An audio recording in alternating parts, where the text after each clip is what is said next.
Aqui quem vos fala é o pastor Fábio Gomes, um dos idealizadores do projeto Missões Bagaça em Chamas, juntamente com o nosso presidente do internato, pastor Sebastião Mário Filho. Passo aqui para deixar este vídeo de conscientização missionária, onde o projeto que nasceu no coração de Deus cuida de aproximadamente 400 vidas, homens resgatados das drogas, homens recém-saídos de cadeia, resgatados do tráfico de drogas. E eu passo aqui, meus amados, tão somente para lhe informar que o vídeo a seguir, ele vem como parceria a esse grande projeto. O nosso desafio diário, ele gira em torno de 80 quilos de arroz por dia, 40 quilos de feijão dia. O nosso desafio mensal gira em torno de 2 toneladas e 800 quilos de alimento. É um projeto que nasceu no coração de Deus, confiado ao nosso presidente, pastor Sebastião Mário Filho. E eu venho gravar esse vídeo para lhe conscientizar, você empresário, você meu amado, que pode ajudar a abraçar esta obra. Hoje nós temos um quantitativo de 390 homens resgatados das drogas, resgatados do assalto, das margens da lei, da delinquência. São menos 390 homens praticando delitos e oferecendo mal à integridade física e à família. Eu quero lhe convidar.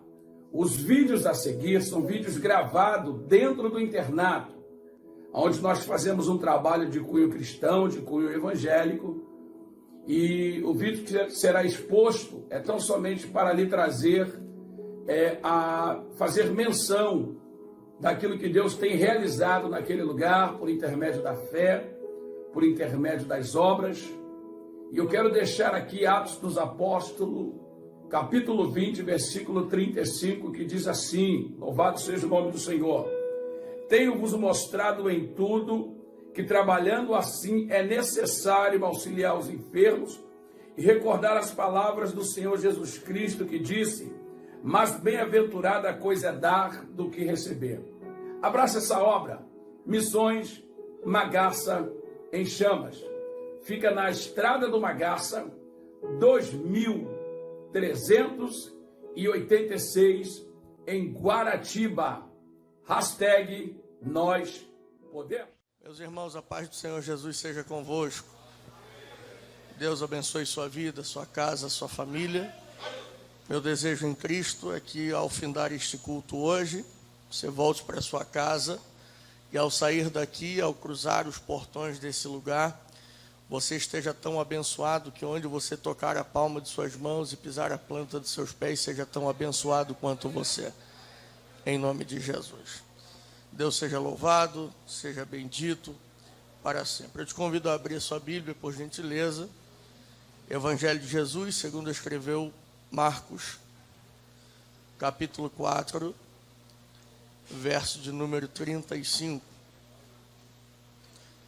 Evangelho de Jesus, segundo escreveu Marcos, capítulo 4, versículo 35. Enquanto você acha, eu quero tributar ao Senhor mais uma vez a honra, a glória e o louvor, agradecendo a Deus por esta oportunidade, junto com os irmãos, estarmos aqui adorando ao Senhor. É sempre bom estarmos reunidos na casa do Pai. Um dia na casa dele é melhor do que 1000 em qualquer outro lugar, e eu sou grato por isso, de estar aqui. Gratidão ao pastor Sebastião. Obrigado, pastor, por me receber nesse altar que o Senhor lhe confiou. Pastor Fábio, obrigado pelo convite. Pastora Patrícia, as obreiras, os irmãos lá de Siloé em Chamas, Deus abençoe. A todo o ministério, a todos os irmãos, Deus em Cristo vos abençoe. Evangelho de Jesus, segundo escreveu Marcos, capítulo 4, versículo 35. A gente vai fazer uma leitura até o verso de número 41, só para a gente ler todo o contexto. E em rápidas palavras eu quero meditar aqui com você. Quem achou pode dizer amém. capítulo 4, verso 35 de Marcos, está escrito assim: E naquele dia, sendo já tarde, disse-lhes: Passemos para o outro lado. E despedindo a multidão, levaram-no consigo, assim como estava, no barco. E havia também com ele outros pequenos barcos. E se levantou grande tempestade de vento, e as ondas batiam no barco, de modo que já se enchia. E ele estava na parte de trás do barco, dormindo sobre uma almofada, e eles o acordaram, dizendo-lhe: Mestre, não te preocupa que pereçamos? Ele, levantando-se, repreendeu o vento e disse ao mar: Paz, aquieta-te. E o vento cessou e houve grande calmaria. E ele disse-lhes: Por que sois tão temerosos? Ainda não tendes fé? E eles temeram muito e diziam uns aos outros: Que homem é este, que até o vento e o mar lhe obedecem? Não feche sua Bíblia, mas feche seus olhos. Vamos falar com Deus. Senhor nosso Deus, essa casa é tua e a palavra também o é. Meu coração é teu e meus lábios estão à tua disposição agora. Fala conosco, porque eu tenho certeza que entramos aqui. Quando eu digo entramos, eu sou o primeiro da fila a dizer que eu tenho uma necessidade de te ouvir. Portanto, fala conosco, que o nosso coração nessa hora seja uma terra fértil para receber a semente da tua palavra, que a mesma possa brotar, germinar, brotar, dar frutos para a glória do teu nome. Que o teu nome seja exaltado. Em o nome de Jesus te oramos. Amém. E graças a Deus. Com a sua Bíblia aberta ainda, tome seu assento.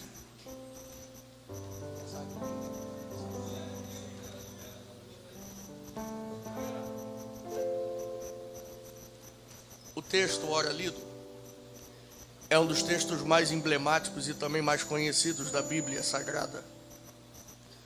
Quando a gente olha para o capítulo 4 de Marcos, assim como no capítulo 8 de Mateus e capítulo 8 também de Lucas, os evangelhos sinóticos estão contando a mesma narrativa, a mesma história, de uma perspectiva diferente, mas contando o mesmo momento da história do que aconteceu com Cristo e seus discípulos. E a história aqui basicamente é a história da tempestade que Jesus acalma. Você já leu esse texto, você já deve ter comentado, ensinado, falado, pregado sobre esse texto, porque de fato o texto é bem pertinente a nós, e as lições que aqui nós encontramos edificam a nossa fé. No entanto, eu queria falar de algo junto com você e que você entendesse isso. Duas perguntas basicamente que eu faço ao texto que parecem mover todo esse texto, para que a gente entenda. O verso 35 do capítulo 4 começa Marcos narrando a seguinte informação: E naquele dia, via de regra da exegese, a gente sabe que a gente tem que entender texto e contexto para entender a Bíblia. Haja visto que texto sem contexto é pretexto para heresia. Então, quando a gente lê o texto sagrado, a palavra de Deus, a gente tem que sempre entender todo o contexto para a gente entender o que Jesus de fato queria passar, ou a palavra de Deus quer nos dizer. Quando a gente olha o capítulo 4, versículo 35, olhe para cá e preste atenção, por favor. Capítulo 4, verso 35, o texto começa com a seguinte expressão: E naquele dia. A pergunta é: que dia é esse? Vou repetir. O texto começa com a seguinte informação: E naquele dia. Que dia é esse? Só para a gente entender. Esse dia é o dia que Jesus acalmou uma tempestade, ok? Mas antes de Jesus acalmar a tempestade, porque você lê o texto dizendo: E naquele dia sendo já tarde. Então você percebe que no final do dia Jesus acalmou uma tempestade. Mas o que aconteceu o dia inteiro para que no final do dia Jesus acalmasse uma tempestade? Tem um contexto aqui e a gente precisa entender isso. De uma forma geral, se a gente entender esse contexto, capítulo 3 e capítulo 5 já dá para nós uma base bem interessante. Olhe para cá. Capítulo 3, você vai observar Jesus comissionando seus discípulos, chamando os discípulos, nomeando os 12. Então a gente já percebeu que o capítulo anterior ao 4 é o capítulo da chamada.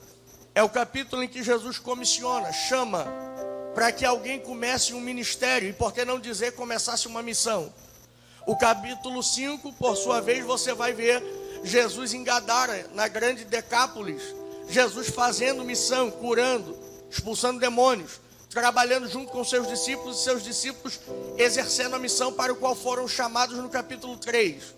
Então pega isso aqui, o capítulo anterior é Jesus chamando, o capítulo 5 é os discípulos que foram chamados, no capítulo 3, exercendo sua missão e seu chamado. E o capítulo 4, então, o que é? O capítulo 4 é o que se interpõe ao capítulo 3 e ao capítulo 5. O que isso quer dizer, pastor? Isso quer dizer que o capítulo 4 é o que liga um ao outro. Se no capítulo 3 é o capítulo do chamado, e no capítulo 5 é o capítulo do exercício da chamada, o exercício da função, da missão, o capítulo 4, então, é o capítulo do treinamento para tal. É o capítulo em que Jesus está ensinando quem foi chamado, para que quem foi chamado possa ser enviado. Então perceba uma coisa, é impossível ser enviado sem ser treinado, e é impossível que Jesus te chame e te envie sem te treinar.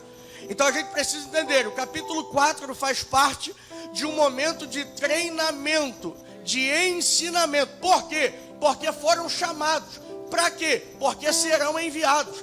Quem foi chamado tem que ser treinado, e quem pretende ser enviado tem que ser treinado. O problema da gente é que a gente está pulando etapa. A gente quer ser chamado hoje, ser enviado amanhã e não ser treinado nunca. E nunca vai dar certo um discípulo que é chamado e é enviado sem treinamento. Vai falhar na missão. Então, se eu posso te dar um conselho já desde o começo aqui, quer ser enviado por Deus, quer exercer a função ministerial, preocupe-se antes de ser enviado, de ser treinado. Se preocupe em ser chamado, mas se preocupe em ser treinado. O problema da gente é que a gente quer exercer sem treinar, e a gente precisa entender o que a Bíblia está ensinando para nós. Jesus trabalha por princípios e por etapa. Primeiro ele chama, depois ele treina e por fim ele envia. Não dá para inverter isso daqui. Quem está comigo aí? Quem está comigo aí? Capítulo 3, Jesus chama. Capítulo 5, Jesus envia. E o capítulo 4, Jesus treina. E aí você vai observar que isso faz todo sentido. Porque no capítulo 4, você vai observar que antes do versículo 35, Jesus está fazendo o seguinte, capítulo 4, verso 1, se sua Bíblia estiver aberta, como eu pedi para deixá-la, olha o que está escrito, e naquele dia, versículo 35, naquele dia, então a gente vai entender, que dia é esse? A gente já começou a entender que esse dia é um dia de treinar. Olha, versículo 1 do capítulo 4, e ele começou outra vez a ensinar à beira do mar. E havia se juntado a ele grande multidão, de modo que entrou num barco sobre o mar e assentou-se, e toda a multidão estava à beira-mar, e ele ensinava-lhes muitas coisas por parábolas. Olhe para cá e preste atenção nisso aqui. Jesus tirou o dia para ensinar, porque ele já chamou, porque ele quer enviar, então agora é dia de treinar. Jesus separou esse dia, gente, para ensinar. E o texto está dizendo para nós que Jesus estava ensinando através de parábolas. E se você observar o capítulo 4, você vai observar que Jesus vai contar aqui 4 parábolas. Quantas parábolas? Observe, versículo 2, Jesus começa a falar da parábola do semeador, que semeava a semente, e que vinha as aves e comiam, e que caía no meio dos espinhos e era sufocada. Mas a semente boa, que caiu em terra boa, frutificou, cresceu. Jesus vai contar no versículo 21, a segunda parábola, a parábola da candeia, que não pode ficar embaixo da cama, tem que ser colocada em cima, no alqueire. Jesus vai contar mais uma parábola no versículo 26, falando do homem que lança semente à terra, e quando menos espera, ela cresce, dá frutos. E no versículo 31, Jesus vai contar a parábola do grão de mostarda, dizendo que é a menor, mas que de repente ela cresce. Por muito tempo eu ensinei isso daqui, dizendo que o capítulo 4 falava sobre fé. Só que quando eu entendi isso daqui, há alguns dias o Senhor tem me despertado para isso, eu entendi. As 4 parábolas, quantas parábolas, gente? As 4 falam de uma mesma coisa. Qual é o que todas as parábolas estão falando? Crescimento. De que é que elas estão falando, gente? Versículo 2 em diante, pode ler. A parábola do semeador, Jesus vai dizer em certo momento, aquela que caiu em terra boa, cresceu. Jesus vai falar sobre a semente que o semeador lançou e foi embora dormir, e de repente essa semente cresceu. Ele vai falar do grão de mostarda, que é a menor semente, mas de repente cresce. Pastor, e a parábola da candeia? Jesus está dizendo, uma hora ela está embaixo, mas de repente ela vai. As 4 parábolas estão falando de, porque esse dia é dia de treinamento. Pastor, onde o senhor quer chegar? Quer crescer? Tem que ser treinado, porque treinamento é crescimento. Jesus está falando de crescimento. Por quê? Porque ele está treinando alguém que ainda é pequeno, mas vai ser grande. Entende por que tem que ser treinado? Ou você aceita o treinamento ou vai ficar pequeno a vida inteira. Ou você aceita o ensinamento ou vai ser pequeno a vida inteira. Vou dizer um negócio aqui que vai confrontar muita gente. Tem gostinho de bezetacil, mas segura. Não é o chamado que te faz grande. É o treinamento. Vou repetir. Não é o chamado que te faz grande. É o treinamento. O que te faz crescer não é ter sido vocacionado desde o ventre da tua mãe e as profecias que você recebeu. Isso daí é só Deus dizendo, eu te chamei, eu te vocacionei. Mas quer ser grande na minha obra? Vai ser treinado primeiro. Vai aprender primeiro. Vai ter alguém para te ensinar primeiro. Porque depois que você for treinado, você tá livre para ir fazer missão e fazer a obra e crescer. Mas primeiro treinamento. Primeiro eu tenho que te ensinar. Primeiro você tem que sentar para aprender. Porque quem não senta para aprender nunca vai estar apto para levantar e ensinar. Quem um dia não sentou para ouvir alguém nunca vai estar pronto para levantar para ensinar ninguém. Primeiro você senta e aprende. Primeiro você vai para a escola aprender. Primeiro você aprende para depois ensinar. Primeiro você é instruído para depois instruir.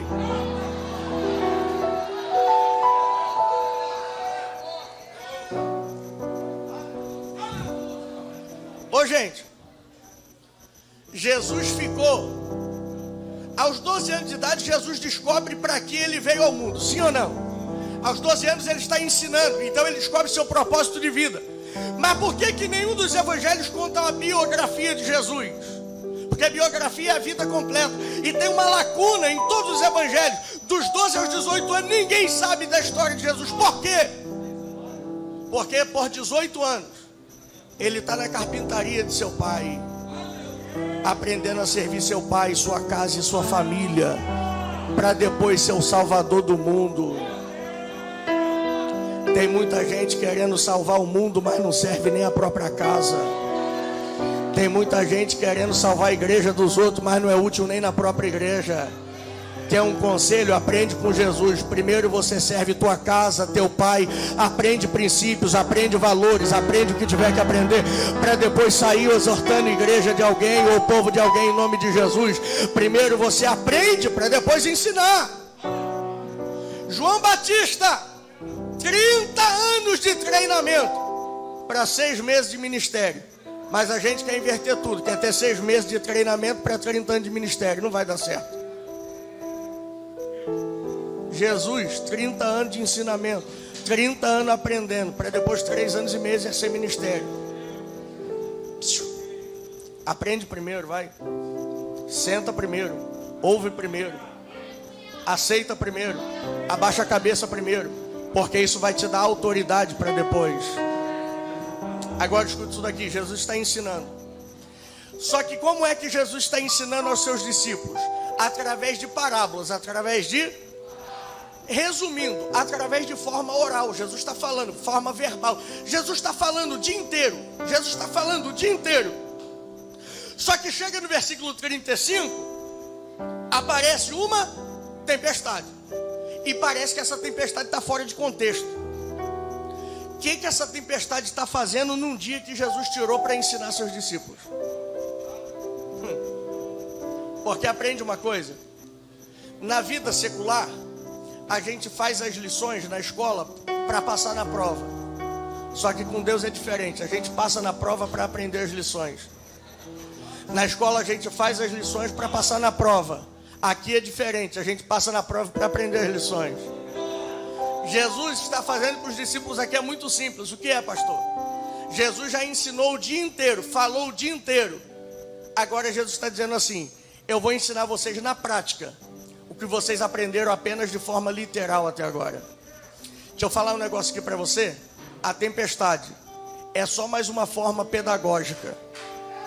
A tempestade é só mais uma forma de Jesus te ensinar. Ensinar o que, pastor? Ensinar o que ele está ensinando o dia inteiro e os discípulos não aprenderam. Deixa eu falar um negócio aqui, que talvez não soe tão bem nos seus ouvidos, mas aprende uma verdade. As tempestades da vida vão te ensinar o que um dia inteiro de ensinamento não te ensinou, o que uma semana inteira de ensinamento não ensinou, o que uma escola inteira não te ensinou, o que 15 anos não te ensinaram, uma tempestade pode te ensinar. O que ela vai me ensinar? A crescer. Como assim tempestade ensina a crescer? Está no texto. Versículo 40, Jesus diz assim: não tendes fé? Jesus está dizendo, vocês não têm fé mesmo? Nenhuma fé? Essa é a primeira tempestade, mas você lembra que há uma segunda tempestade? Que Mateus capítulo 14 você vê a segunda tempestade que é diferente da primeira. Na primeira Jesus está aqui no barco, na segunda Jesus está no monte orando, os discípulos estão no meio do mar. Daqui a pouco Jesus vai andando no meio do mar e chega no barco, eles acham que é um fantasma. Essa é a segunda tempestade. E qual é a maior diferença da primeira para a segunda? É porque na primeira Jesus diz assim, não tendes fé. Na segunda Jesus diz assim, a vossa fé, ou homens de pequena. Então na primeira tempestade, nenhuma. Na segunda, é pouca, mas já tem alguma coisa. Isso sinaliza que na segunda tempestade, eles já estão melhor do que na primeira. Acredite numa coisa, de tempestade em tempestade você vai crescendo. De tempestade em tempestade você vai melhorando. De tempestade em tempestade você vai sendo ensinado. De tempestade em tempestade você está aumentando a sua fé. Aí os discípulos estão melhorando, porque a tempestade é pedagógica. Mas agora tem um detalhe. A primeira pergunta é a gente entender. E naquele dia, que dia é esse? Então a gente já entendeu que esse dia é um dia de ensinar. Agora eu finalizo aqui. Tem uma segunda pergunta que eu faço a esse texto. Versículo 36. Só Marcos diz isso daqui. Ele diz assim, ó. E despedida a multidão, levaram-no consigo, assim como estava. Você pode repetir isso? Assim como estava, repita, assim. E a pergunta é, como ele estava? O texto está sendo enfático em dizer, o levaram assim como estava. Como que ele estava? Por que Marcos faz questão de dizer isso aqui?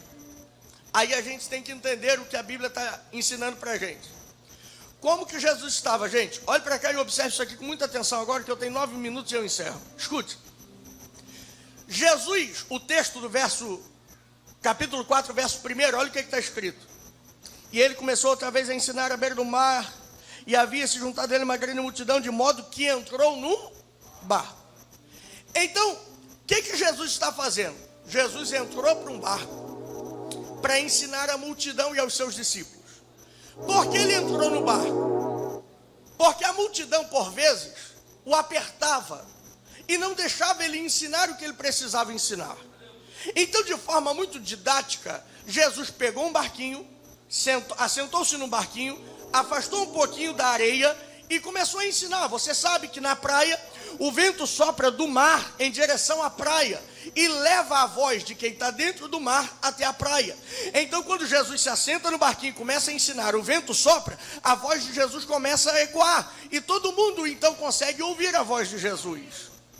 Então, olhe para cá. Como é que Jesus está? Jesus está assentado no barquinho, ensinando. Que posição é essa de Jesus? A posição de mestre, de professor, de ensinador. Porque esse dia é o dia de ele ensinar. Olhe para cá, você vai entender isso aqui.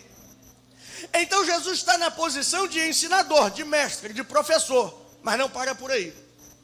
Quando a gente continua lendo o texto, no verso 37 e 38, a gente observa que Jesus dormiu no barco sobre uma almofada. O comentarista bíblico Champlin diz que essa almofada era a almofada do comandante. Porque faz todo sentido. Um comandante navegava por muitos dias, indo em direção à sua pescaria. E então o barco era feito de madeira, para se assentar, doía as nádegas. Então ele botava uma almofada, assentava-se sobre ela, e assim ficava mais confortável.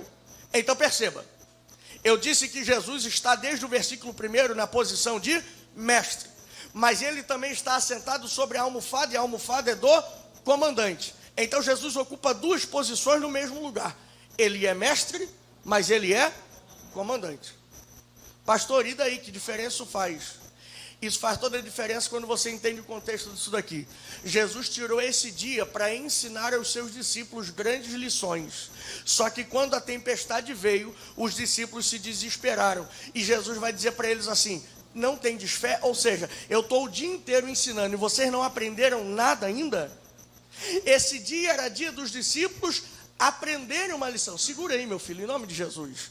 Esse dia é dia dos discípulos aprenderem alguma coisa, mas os discípulos não aprenderam nada.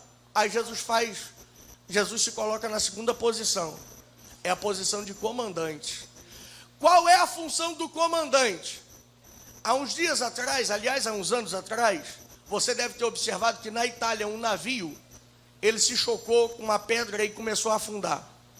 O comandante da embarcação fugiu do navio e foi preso depois. Por quê? Porque a função do comandante é nem que tenha que morrer, ele tem que salvar a sua embarcação e os tripulantes da sua embarcação. É dever moral do comandante salvar a embarcação ou a tripulação do navio que está afundando. Pastor, não entendi, vou te explicar. Jesus está querendo ensinar grandes lições aos seus discípulos, mas parece que nesse dia seus discípulos não aprenderam nada, e por não terem aprendido nada, agora o navio, a embarcação está afundando. E aí Jesus diz assim: eu sou professor, e como professor eu queria tanto te ensinar, mas já que você não aprendeu, eu também sou comandante, e como comandante, mesmo quando você não aprende nada, eu te socorro, não te deixo afundar. Eu vim aqui dizer para alguém nessa noite que o nosso mestre, ele está hoje aqui como mestre e como comandante. Tem muita coisa que ele quer te ensinar, mas mesmo quando você falhar naquilo que ele colocou na tua mão, ele não vai te deixar afundar. Escute uma coisa aqui. Como mestre, ele poderia dar as suas lições e dizer aos seus discípulos: não aprenderam? Problema de vocês, agora vocês se virem. Só que o nosso Deus, ele é maravilhoso, irmão.